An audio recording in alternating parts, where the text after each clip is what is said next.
papunta na sila sa pag-deliver ng parcel.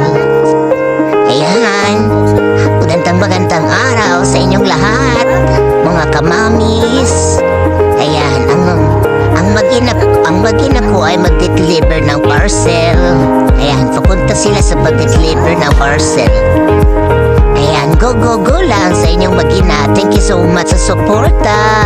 Ayan, kahit anong pagsubok ang dumating at darating pa. Ayan, laban lang tayo sa buhay. Ganyan talaga ang buhay. Ang mahalaga, hindi tayo nangaapak at naninira ng ating kapwa. Mahalaga, nagtatrabaho tayo, tuloy-tuloy ang ating pamumuhay. Kahit tama lang ang ating inahanig at tama lang ang ating natatanggap mula sa ating Panginoon. Ganyan talaga. Kaya laban lang sa hamon ng buhay. Ayan, kahit na ang batutang ito ay pasama-sama sa nanay niya sa pag-deliver ng parcel. Ayan, tuwang-tuwa naman siya at enjoy siya sa paglalakad. Ayan, kaya maraming salamat sa inyong mag-anak sa suporta niyo sa akin. Ayan, laban lang tayo sa buhay. Ano man yung mga problemang nadaan, lampas na yan lang yan sa kabilang tenga. Lampas at harapin ang mga darating pang mga pagsubok sa buhay.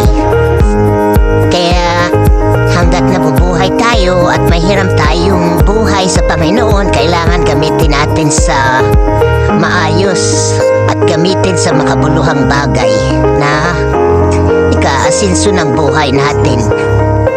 Ayan, ang bata papitas-pitas pa ng talong.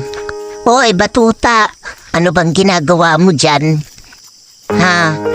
At ikaw ay enjoy sa paglalakad mo. Saan ba ang punta mo?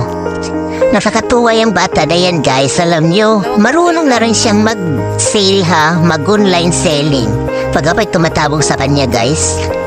Ayan, pinapakita niya yung mga items, yung mga tinitinda nila sa tindahan namin. Sabi niya, mama, ito mga ganito, mga items, yung mga tinitinda nilang mag-ina. Kaya tuwang-tuwa ako, mas maganda yan, ganyang bata na inaakay mo sa ganyang buhay, di ba? Hanggang sa tumanda siya, yan ang kalalakhan niya. Yung makita niya yung hirap ng magulang, yung sa pagsasacrifice ng magulang simula na siya maliit. Ganyan ang magandang ipamana natin sa ating mga anak, hindi yung mga karangyaan niya yun. Yung mga iba kasi hindi na nila masikaso yung kanilang mga anak, kundi trabaho na lang trabaho. Kailangan yung mga anak din natin ay ayan, nakikita yung mga ginagawa ng nanay. Ayan, nakapatuwa naman yung mga bunga ng talong. Ayan, turo siya ng turo, mamaya madapat yung bata ka dyan. Diba? Tuwang-tuwa siya kasi ngayon lang siya napakita ng mga ganyang halaman. Ayan, magde-deliver kasi sila sa kabilang ilog ng mga parcel na in-order. Ayan, tuwang-tuwa siya. Kahit po yan ay pagod na, tuloy pa rin. Parang kiti-kiti. Ayan, sige lang toy. Hanggang sa ikaw ay lumaki, kailangan panatilihin mo yan at maging matatag ka sa buhay. Ayan, ang ganda na ng mga mga halaman nila. Linis ng sagingan, guys. Ayan, papunta na sila sa kabilang ilog. Magde-deliver ng parcel. Ayan, guys, tatawid na sila ng ilog dyan. Ayan, ang batuta. Sabi niya mababasa daw siya sa tubig. Sabi niya mababasa ako sa tubig. Hindi magkaintindihan kung saan sila tatawid. Ayan, guys, ang aga-aga pa nila nag-deliver ng parcel. Ayan, nandiyan na sila. Tatawid na sila, guys. Ayan, ang ganda ng mga maiso. Ganda ng Cebu. Nakaka-miss talaga ang bukid, guys, no? Kita mo, basta masipag ka lang sa bukid, masipag ka lang maghalaman, mabubuhay ka. Diba? Pag naanihan, diba, pera?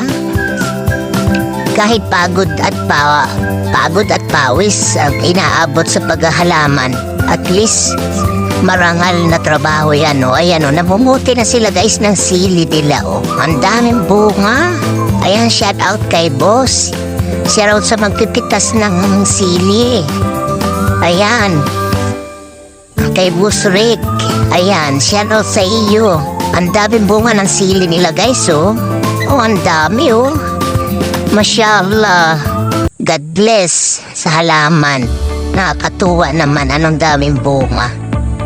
Ayan guys, tanim nila yan. Ayan. Ayan ang kanilang busing. Namimitas ng sili.